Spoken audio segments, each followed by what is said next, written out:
Hello and welcome back to the renovation series. My camera broke last week, so I didn't get any footage, but I've been busy and I'm going to show you what I've been up to.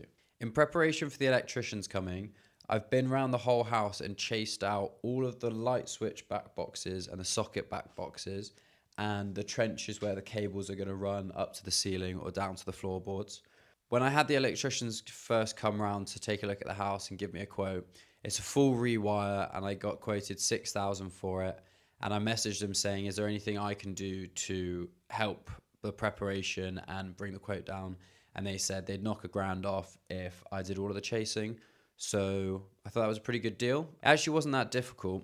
I used a combination of a chisel, hammer, SDS drill with a chisel bit on it, a drill, a vacuum cleaner. Basically, you had to sort of sit there with all of the tools and then alternate between them. It was quite a messy job. I used the angle grinder as well, which just creates so much dust. This was the first one I did and it came out pretty neat. Some of the other ones, the plaster just kind of blew off the wall. But I mean, it doesn't really matter because I'm going to be replastering pretty much everywhere anyway.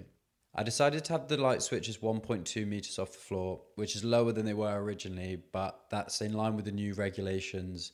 And my electrician said it feels way nicer to have them a bit lower down, especially because the door handles are pretty low. So you're not reaching up between the door handle and the light switch every time you go in a room. And then for the sockets, I decided to have these at 30 centimeters from the floor.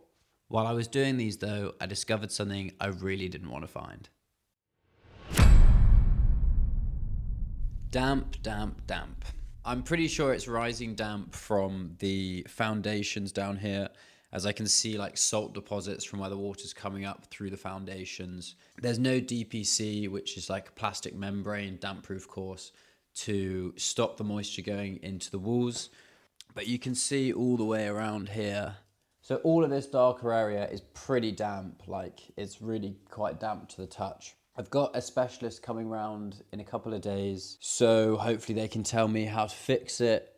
I think what they're going to do is suggest a chemical damp-proof course where you drill into the mortar and then you put these sort of, they look like plastic rods, but I don't know really what they are.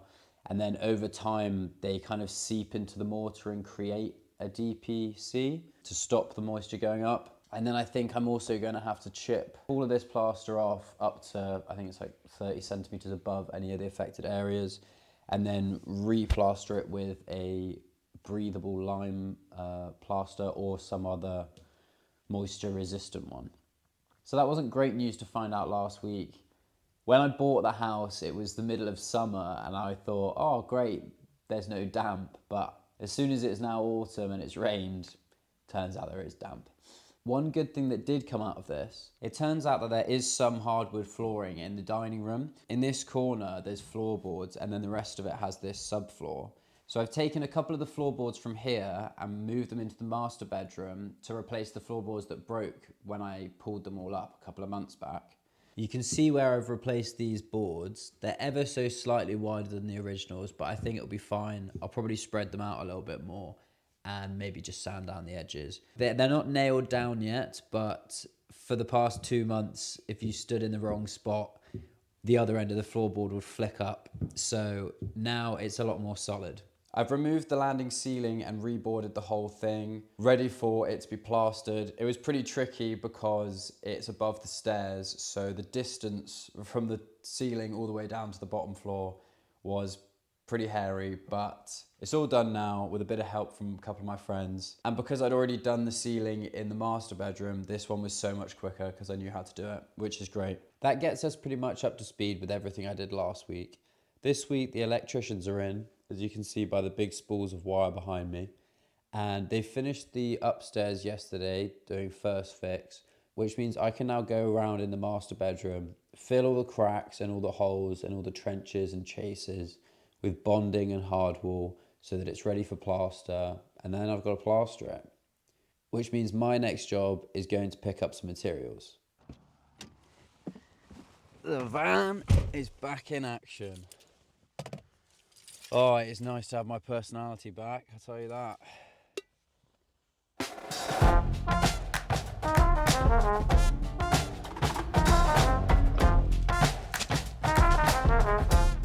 Now that I've got the materials to do the bonding and plastering in this room, it's time to go around the edges and where the wall meets the ceiling, fill it in with bonding or hard wall. I'm using hard wall on the exterior wall because gypsum-based products like bonding can draw moisture and are more damp prone. I did this in a previous video on that wall to see how it went, and it all went fine, and I think that's the correct thing to do.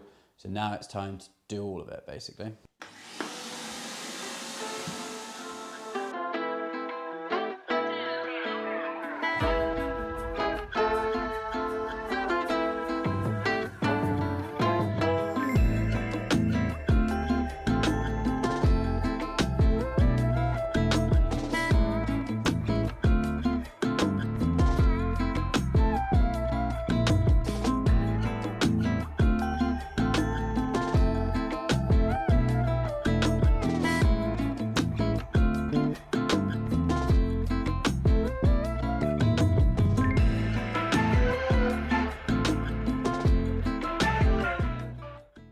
Apologies about the lighting, I've only got 2 lamps in here at the moment. It's not particularly conducive to...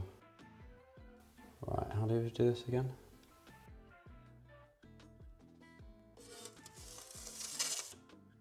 I think I want to go like that.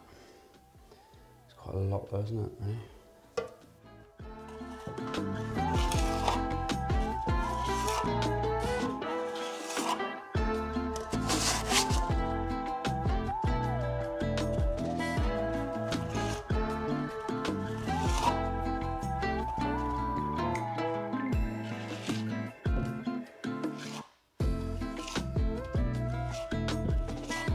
What's terrifying is once I've done all this bonding and hard wall in this room, I then have to plaster the ceiling. And I've only ever plastered one wall and it's looking pretty cracked right at the moment.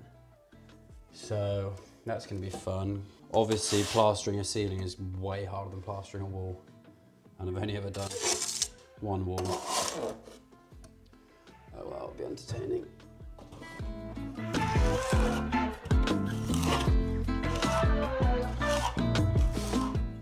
Great plasterboarding from me there. In fact, this was the first piece of plasterboard I ever put up, so I'm not surprised it doesn't really fit properly. I think the gap's so big there that I'm going to leave that to dry and then go again.